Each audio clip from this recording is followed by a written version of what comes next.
flowing water. There's a saying, water that you don't drink, let it run free.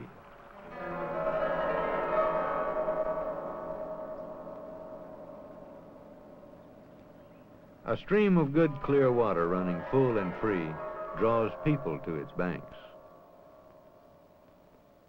It's a good place to live, a good place to build. With time, even a small stream can give life to a large city.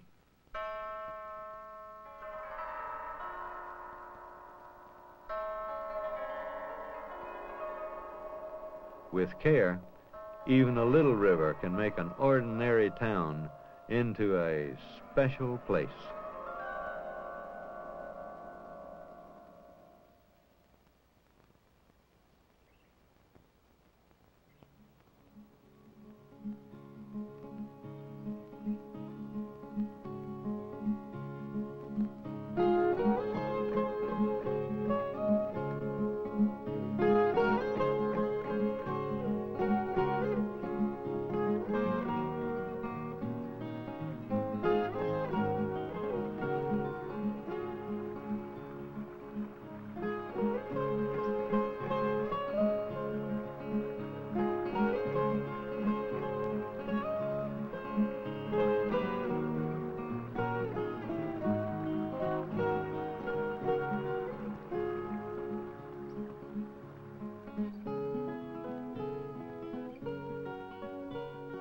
My name is Jim Harrell, and I'm a traveler.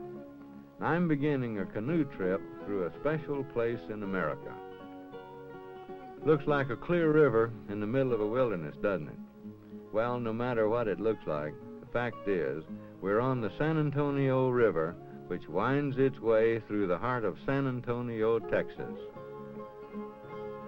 Just a few feet down below the streets and lives of 800,000 city folks, this stream weaves through parks, golf courses, neighborhoods, factories, right through the busy center of a major city.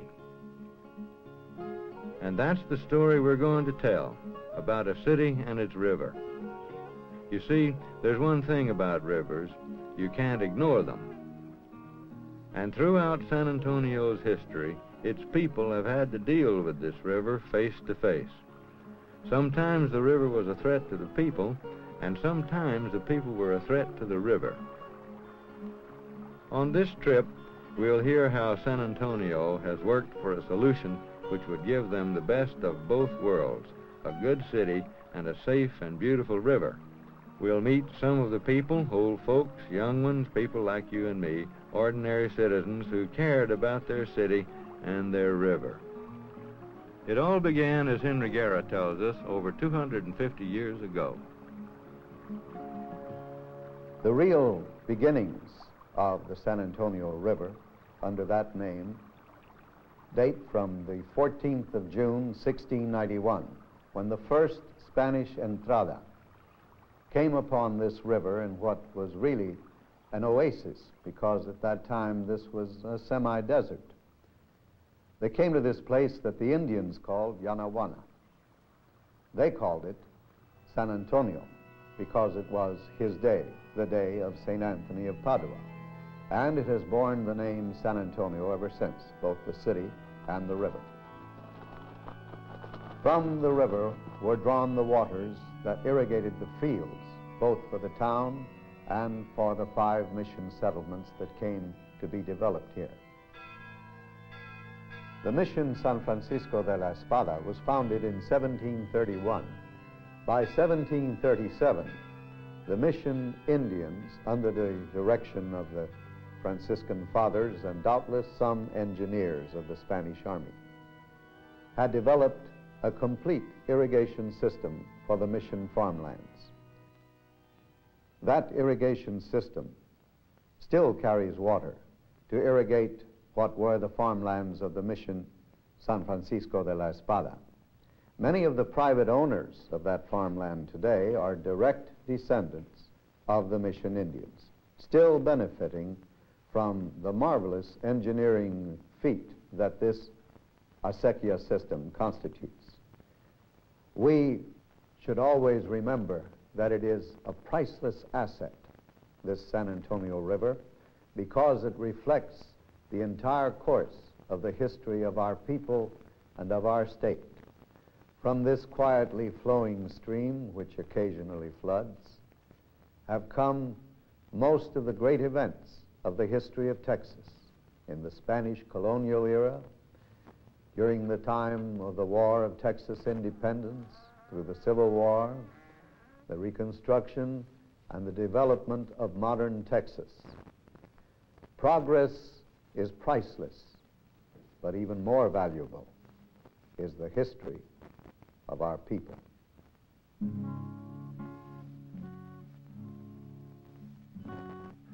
From the missions, the town grew and the river helped it along. The river was real important to that little village. People drank from it in the hot Texas sun. They bathed in it, washed their clothes in it, and gave their buggies a once-over every day to keep the wheels from squeaking. They harnessed the river's power to build their mills and industries, but like a lot of things, time changed all that, and when the 20th century had rolled around with its noisy machines and contraptions, the city seemed to outgrow the little river. Automobiles sputtered over the forgotten stream on concrete bridges. Electricity and gas replaced water power. The tall buildings of this new age turned their backs on the river to face the streets, which were getting busier and busier.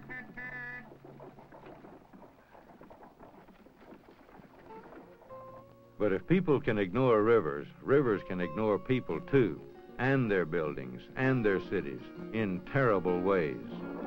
One dark night in 1921, the San Antonio River reminded the shocked city of its awesome power. The damage to the city seemed endless. Buildings destroyed, bridges collapsed, and people in their homes carried away in the night.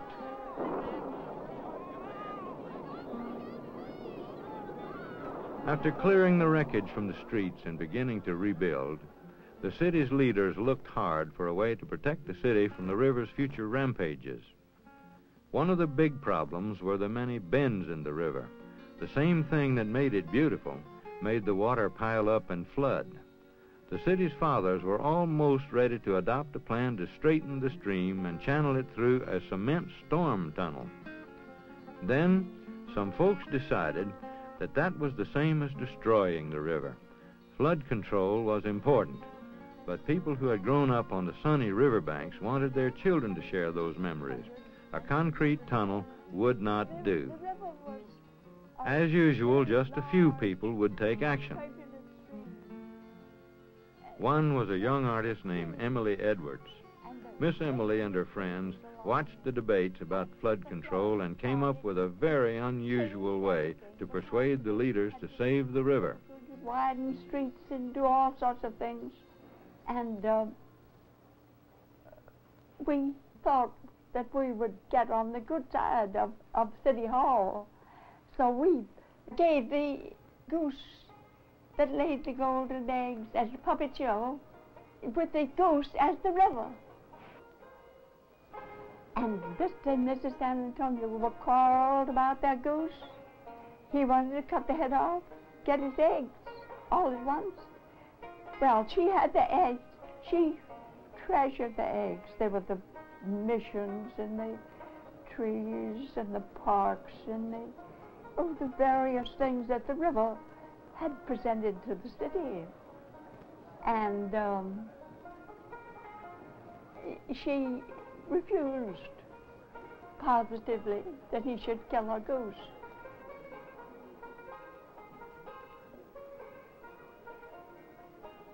Then Mr. San Antonio and she agreed that they would take it to the city fathers and let the city fathers decide whether or not the goose should die.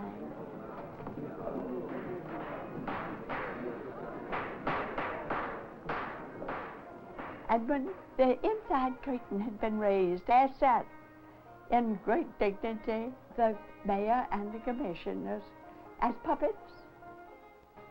And they were highly entertained to recognize one another. And then finally themselves. There was great joy.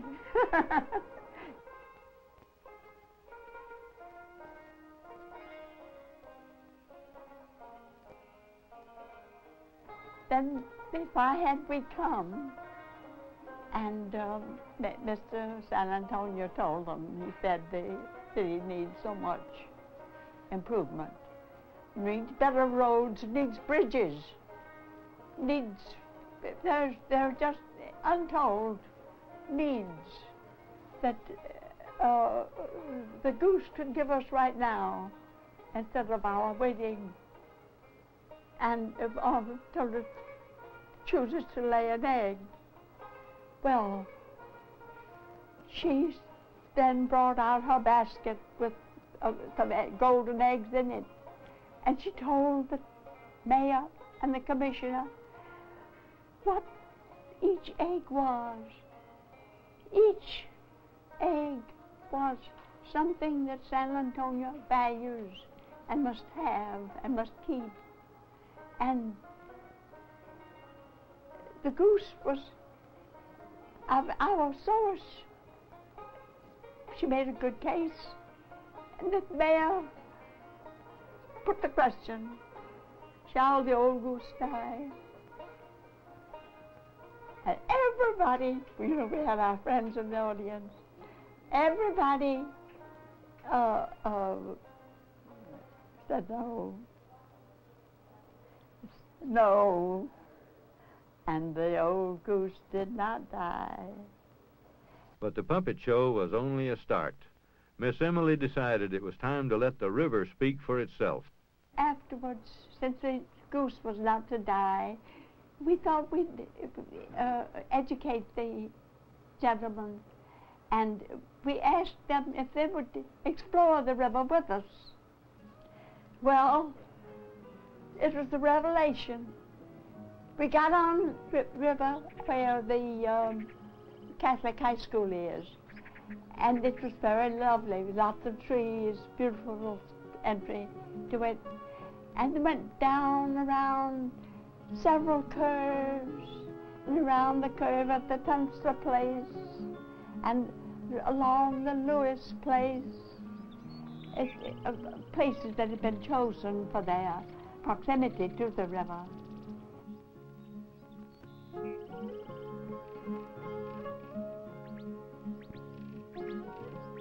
I went in front of the mayor. The men had never seen it that way, because both sides of the river were great trees. It was beautiful. It was like a park. It had always been. The old houses were there.